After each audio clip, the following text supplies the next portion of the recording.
قال النبي صلى الله عليه وسلم خيركم من تعلم القرآن وعلمه الحمد لله সর্বপ্রথম আমরা আল্লাহ পাক রব্বুল আলামিনের শুকরিয়া জ্ঞাপন করতেছি এই মহান রব্বুল আলামিন আমাদেরকে দুনিয়ার মধ্যে হাজার লাখ মানুষের মধ্য থেকে যাচাই বাছাই করে তার কোরআনের জ্ঞান হাসিল করার জন্য দারুল কোরআন ইসলামিয়া মাদ্রাসায় আসার তৌফিক দান করেছেন। এই জন্য সকলে শুকরিয়া আদায় করে আলহামদুলিল্লাহ।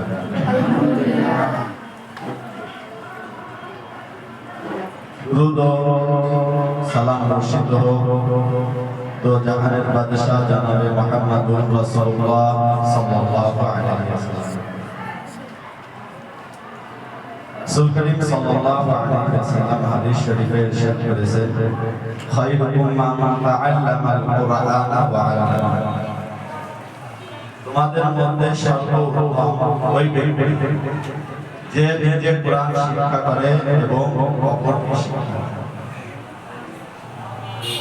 এখানে বলা হয় না যারা ডাক্তারি ইঞ্জিনিয়ারিং করে তারা যে কোরআন শিখবে সেই দুনিয়ার মধ্যে এই জন্য এই কোরআনের জ্ঞান আমরা হাসিল করতে আসছি। কোরআনের সংস্পর্শে এসে যেরকম সাহাবারা একজন সাহাবী স্বর্ণে রূপান্তরিত হয়ে গেছে। হযরত ওমর ইবনে খাত্তাব রাদিয়াল্লাহু তাআলা আনহু নিয়োগ অনেক বড় একজন খারাপ মানুষ, যার কথা শুনলে বাচ্চারা ভয় পায়। শুধু তাই নয়, বাচ্চারা যখন দুষ্টমি করতো, ফাজলামি করতো, বলতো যে ওই যে দেখো ওমর আসছে, সবাই কারণ ওমর রাদিয়াল্লাহু তাআলা এমন মানুষ ছিলেন যে উনি কাউকে মারতে ওনার হাত কাঁপতো। সে বাচ্চা হোক, বৃদ্ধ হোক, মহিলা হোক, পুরুষ হোক, এরকম একজন মানুষ ছিলেন।